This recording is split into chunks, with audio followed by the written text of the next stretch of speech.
সবাই কেমন আছো? আশা করছি সবাই খুব ভালো আছো। তো আজকে আমরা শুরু করবো মেজারমেন্ট অফ পার্সোনালিটি বা ব্যক্তিত্ব নির্ধারণ বা পরিমাপ। ঠিক আছে, তো ব্যক্তিত্ব নির্ধারণ বা পরিমাপের জন্য 3 ধরনের পদ্ধতি আমরা ব্যবহার করে থাকি। সেগুলি কি আছে? 1 নাম্বার অন্যের দ্বারা মূল্যায়ন বা রেটিং বাই আদার্স, আর 2 নাম্বার কি আছে? নিজের দ্বারা মূল্যায়ন বা সেলফ রেটিং ইনভেন্টরিজ, আর 3 নাম্বার কী আছে? প্রক্ষেপণ কৌশল বা প্রজেক্টিভ টেকনিক। ঠিক আছে, আজকে আমরা এটা নিয়ে আলোচনা করব। তো এইটা নিয়ে আলোচনা করার জন্য ফার্স্টে আমরা জানতে হবে ব্যক্তিত্ব কী বা পার্সোনালিটি কি, what is personality. Okay, personality কাকে বলে? মনোবিজ্ঞানে ব্যক্তিত্ব হচ্ছে কোনো একজনের মানসিক প্রক্রিয়া ও আচরণের এমন এক স্বতন্ত্র ধরন যা কেবল তার মধ্যেই বিদ্যমান থাকবে, যেটি কি না অন্যদের কাছ থেকে সেই ব্যক্তিকে আলাদা করবে। এটার মানে কীরকম হচ্ছে দেখো, তোমার যে আচরণ করার প্রক্রিয়া সেটা নিশ্চয়ই আরেকজনের মতো হবে না, তোমার যে মানসিক চিন্তাধারা সেটা নিশ্চয়ই আরেকজনের মতো হবে না। এই যে আমাদের যে আলাদা আলাদা মানসিক ও আচরণের ধারা যে আলাদা থাকছে নিজেদের মধ্যে, এক একজনের এক এক রকম হচ্ছে, এটাই হলো পার্সোনালিটি। আবার সহজভাবে ব্যক্তিত্ব বলতে পরিবেশগত ও শারীরিক উপাদানের প্রভাবে বিকশিত চারিত্রিক উদাহরণ, আচরণ, বোধ, আবেগকে বোঝায়। ওকে,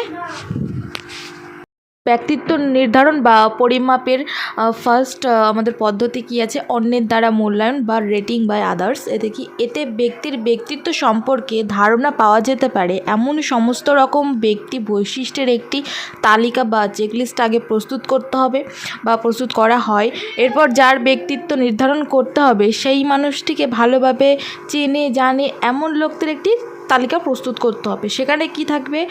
সেখানে থাকবে ছোট বড়, ভালো মন্দ, গরিব ধনী, উঁচু নিচু, সমাজের সব শ্রেণীর লোকে সেখানে থাকতে হবে। তারপর দেখতে হবে সে ওই ব্যক্তিকে, মানে যার ব্যক্তিত্ব আমরা নিরূপণ করব বা যার ব্যক্তিত্ব সম্পর্কে আমরা জানবো, তাকে অন্য কোনো ব্যক্তি ভালোভাবে চেনে জানে কি না, সেই ব্যক্তি সম্পর্কে তার চেকলিস্টে উত্তর দিতে পারবে কি না। এরপর যার ব্যক্তিত্ব নির্ধারণ হবে তাকে কিছু না জানিয়ে আগে তৈরি যে তালিকাভুক্ত করা হবে সেটি আবার সকলকে চেকলিস্টের উত্তর করার জন্য দেওয়া হবে। এরাও ওই ব্যক্তিকে কিছু জানাবে না, মানে যার সম্পর্কে আমরা যার ব্যক্তিত্ব সম্পর্কে আমরা জানবো তাকে কিছু জানানো যাবে না। ঠিক আছে, কেবলমাত্র পর্যবেক্ষণের মাধ্যমে ওই ব্যক্তি সম্পর্কে তথ্য সংগ্রহ করে চেকলিস্টের উত্তর দিতে হবে। এবার চেকলিস্টে কি উত্তর সব হয়ে গেল, উত্তর পাওয়ার পরে কি করবে? চেকলিস্টগুলো আবার সংগ্রহ করে সেগুলিকে বিশ্লেষণ করতে হবে।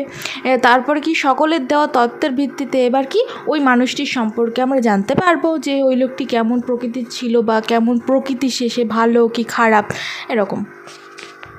আমাদের দ্বিতীয় পদ্ধতি কি আছে? নিজের দ্বারা মূল্যায়ন বা স্বমূল্যায়ন ইনভেন্টরি বা সেলফ রেটিং ইনভেন্টরিজ। এখানে কি স্বমূল্যায়ন ইনভেন্টরি হচ্ছে একটি প্রশ্নপত্র যাতে কি থাকে, একগুচ্ছ প্রশ্ন থাকে বা পরিস্থিতি বর্ণনা, যার পরিপ্রেক্ষিতে ব্যক্তি তার অনুভূতি ব্যক্ত করে বা প্রতিক্রিয়া আচরণ করে, তার ব্যক্তিত্বের পরিচয় সেখানে সে দান করে। মানে কেমন হলো, যেমন আমরা পরীক্ষা নিই, যে পরীক্ষা যেমন আমি নিই একগুচ্ছ, সেখানে প্রশ্ন থাকে, আমরা সেখানে উত্তর করি, ঠিক সেরকমই আমরা ব্যক্তির কাছে তার যে সম্পর্কে আমরা জানতে চাই সেই রকম প্রশ্ন আমরা তার কাছে দিই, সেই প্রশ্নগুলো উত্তর সে লেখে, যেমন তার নাম, ঠিক আছে, তার এগুলো সে লেখে, তারপর আমরা জানতে পারি। ঠিক আছে, এটা কীরকমভাবে হয়? এটি সাধারণত দলগতভাবে, অর্থাৎ একসঙ্গে অনেকের ব্যক্তিত্ব পরিমাপের জন্য কিন্তু এটি ব্যবহার করা হয়।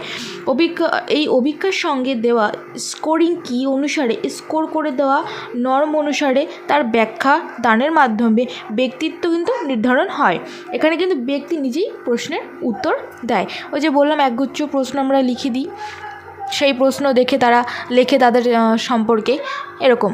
ওকে, ফার্স্ট তৃতীয় পদ্ধতি সেটা কি আছে? প্রক্ষেপণ পদ্ধতি বা প্রজেক্টিভ টেকনিক। এখানে কি প্রক্ষেপণ পদ্ধতিতে বিশেষ ধরনের অস্পষ্ট, দ্ব্যর্থক ও অসংগঠিত উদ্দীপক পরীক্ষার্থী ব্যক্তির সামনে উপস্থাপন করে, সেই উদ্দীপকের প্রেক্ষিতে তার, অর্থাৎ ওই ব্যক্তির প্রতিক্রিয়া দিতে বলা হয়।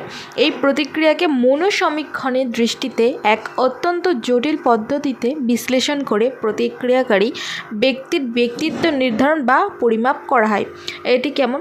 প্রক্ষেপণ পদ্ধতির বিশেষ গুরুত্বপূর্ণ বৈশিষ্ট্য হচ্ছে উদ্দীপকের এই অপেক্ষাকৃত অসংগঠিত রূপ।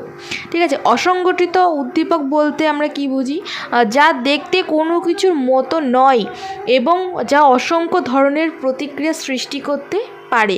প্রতিক্রিয়া দানকালে প্রতিক্রিয়াকারীর যে ব্যক্তির কল্পনা যাতে কোনোভাবে বাধাপ্রাপ্ত, অবরুদ্ধ বা সীমাবদ্ধ না হয়। ওকে, এর আরেকটি বৈশিষ্ট্য হচ্ছে, সেটি কি আছে? ছদ্মবেশ। এখানে ব্যক্তির প্রতিক্রিয়াগুলিকে কিভাবে ব্যাখ্যা করা হবে তাকে সেটি জানতে দেওয়া হয় না।